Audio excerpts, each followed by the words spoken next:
What do you want to do? What do you want to do? Do you want to go outside? Do you want to go outside? Huh?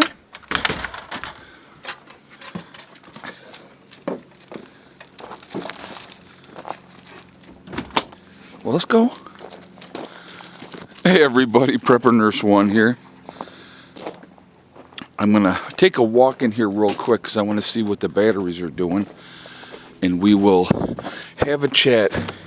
The sun is out. Doesn't feel bad out here. I'm just curious if this is charging or not. We'll go back out here. We've got the sun out. It should be charging. I'm hoping. We will see here in a moment. Oh yeah, okay. So right there, I don't know if you guys can see that, saying that the battery's at 91% in charging. So that is a good thing. I like seeing that. It's a very good thing. Oh, all right. There we go. What? All right, so actually not having a bad day here today. Ground is still soft, I guess is the right word for it. Oh my goodness gracious. We had so much rain. And then, then we've had a little bit of cold, but that's okay. That happens. But we're going to take a walk and we're going to have a chat while we do so. So we have some extreme weather moving in all across the country. Affecting people. A lot of places are looking like there's going to be a tremendous amount of snow.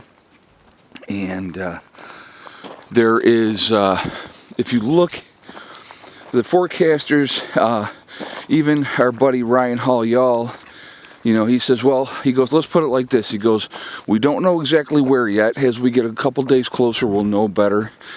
He says, but I can guarantee you this, somebody is going to be getting over a foot of snow. So they're not exactly sure how that's going to develop yet. Now, according to the forecast here where I'm at right now, we're looking obviously some very extreme cold weather, and but we're not looking to get any snow out of it. So I can live with that. The storm is going to come in Thursday overnight into Friday. So Friday, Saturday, and Sunday are looking like not pleasant days. And it's weird because, okay, so we have single digits in the forecast for those days. Okay, we're up the hill. That hill can be brutal. It may not look like it, folks, on camera. It might not look like it, but that is a good workout right there. So, anyway, so we're going to have some single digits. It's going to be very, very cold. And, hold on, I'm going to catch my breath here a second. They're saying, like a couple days after, like 3 days after that, we're going to be at almost 50 with a low of 41 overnight, like the 29th of December. So it's so bizarre, that a storm like this this polar vortex is going to come in, cause so much havoc for so many people. So what I wanted to talk about with this is being prepared properly. High winds, they're calling for extremely high winds. And, you mix high winds with extremely cold temperatures, you're talking wind chills, in the minus 20s, minus 30 minus 30 range, Fahrenheit. Okay, well, she's doing her thing. We'll pan away from her. We'll give her privacy. But with that type of thing, you're looking, again, at some really, really challenging weather. Could seriously be loss of lives. And then if you mix in power outages with that on top of that, what happened? Huh? Good girl. Good girl, baby. Good girl. then you're mixing there some power outages and sub-zero temperatures with ridiculously high winds and like I said, the wind chills. That could absolutely be a recipe for disaster. So I wanted to encourage people, once again, like I'm always going to encourage people, to prepare accordingly, to be as ready as you possibly can be. There's no saying or no knowing how things are going to go or what they're going to do or how things are going to work out. So if you are prepared, ahead of time, it's going to put you in a much, much better position to be able to deal with that type of an event. Make sure you have the extra blankets. A lot of places, you obviously can't have a wood stove. I mean, that's just the way it is, unfortunately. But like if you are in an apartment and stuff like that, with the possibility that there might be power outages in those type of conditions, I would strongly encourage you to, get extra blankets. Make sure you have some way of having some kind of heat, but obviously safely, and just be as ready as you can be. I know that, Steve and I are planning. We're talking ahead, and we're making sure that the gas cans are topped off. We're making sure that the propane tanks are topped off. So I know he's got one tank right now in the blue house that needs to be refilled, or close to it, he said. He goes, well, it's close. And I said, all right, well, we'll make sure, before we get into the weekend, when, before Friday comes, we'll stop and we'll top that off at that point in time. But, yeah, these things are going to happen, guys. I mean, you're going to have that type of weather. And, not a whole lot of fun. Not a whole lot of fun. I'm going to walk you down here. I want to kind of show you this. I have not been driving on this part of it. What I've been doing is I have been cutting this way, as you can see, and driving up on the grass right now. I have talked to my gravel guy, and right now, obviously, as you can see, just even with this right here, it is too soft for him to get in here. And so he said, with, like when it was yesterday, okay, an example, everything was frozen yesterday. And he said that might be frozen and fine for a pickup truck. He said, but for a gravel truck, a full gravel truck with, 25 tons of gravel on it, he goes, this would be a nightmare. There's no way he could even do it, with this type of, being like this.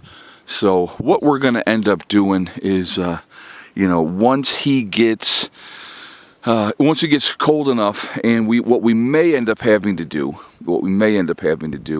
is have him come in, dump a load. He might not be able to even spread it, but if he can dump it, so here's my thought, okay, and this is kind of just me thinking out loud.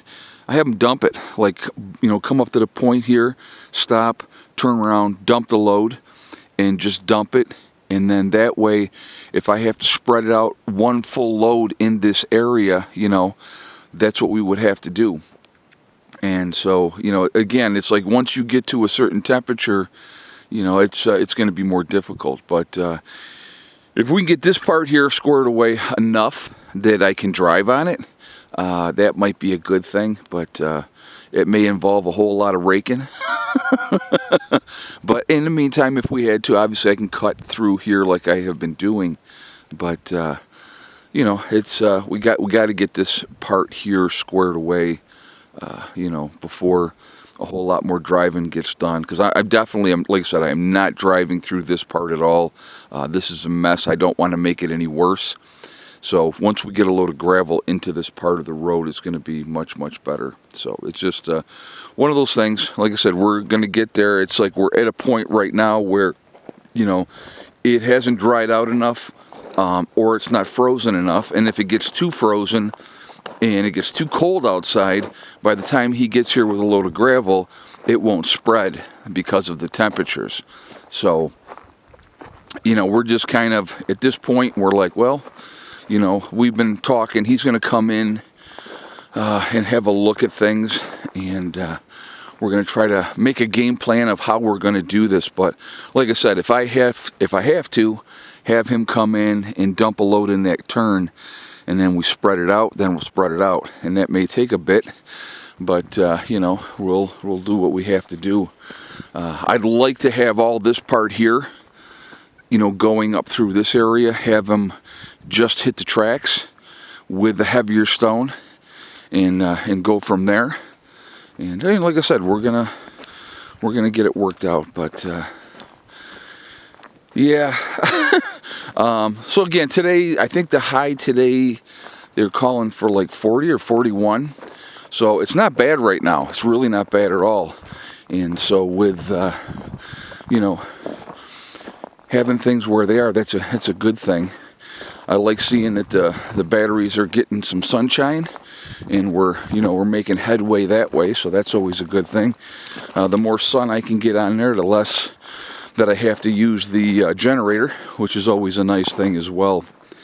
But slow and steady, we will get things squared away. We will get things done, hopefully before the spring gets here.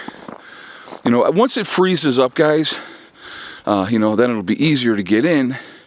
But then will the gravel spread? So, you know, we'll have to kind of play it by ear. But so envisioning ahead of time, right? This whole flat area down here in the bottom. Think about at least 3 good-sized greenhouses. We can run them this way parallel, or we can get a bunch in this way. But if we go this way, we could go longer with greenhouses, get them up to about that area. So that's a huge area for greenhouses. And then this whole area here, all the way up eventually, will be all fruit trees. And I think that's kind of part of, and then over on this side here, again, this whole area, nothing but fruit trees. I think that would be a really, really good thing. It'd be a good way to, you know, utilize the space. Greenhouses down in that lower section would be perfect. And even, I don't know, over there maybe. But this whole area here, it's so wide open and it's perfect growing area. I think greenhouses there would be perfect. And then, you know, when we get up on top in the lower meadow, there's definitely other spots we can do greenhouses up here as well. So, and again, eventually we'll have something up here overlooking the whole upper meadow and having that gorgeous, gorgeous view that I've showed you many times already. And if we get that up there, I think that would be a really cool thing to have as guest quarters, and you know, also like a lookout tower type of thing. But obviously that's down the road. A lot of things are going to happen down the road, but right now we're just trying to take care of what we can take care of. All right, so even down here, excuse me, folks, in the lower meadow, there's definitely spots that we can do greenhouses. Even in the other spot where we have opened up over here, where it's flatter, we could do greenhouses over there as well. So there's a lot of places we could put greenhouses in where it's going to get plenty of sunshine and it's going to be a good growing medium. We will definitely open up over on this hillside over here more for other things. And again, that could also, I mean, the one terrace that we have opened up here is definitely going to be for a community center down the road. And so that's what we're going to do over there. But we could actually do terraces and put greenhouses and terraces down through there as well. So a lot of opportunity for things. We're going to have to see how things go, you know, moving forward. It's just, like I said, it's going to take time. But anyway, going back to the weather, I'm encouraging everybody, please be safe. Be as prepared as you possibly can be. You know the storm's coming. So plan accordingly and make sure your families are safe. All right? Remember, folks, we're all in this together. We're one race called the human race. Literally, if we could figure that one out, we truly will be in much, much better shape. Also, remember to hug and kiss the ones that you love. Tell them every single day, tomorrow is not guaranteed. We never know what's going to happen in life, so it's really important to tell the people that we care about every day how we feel. Last but not least, STD, step, thing, and day.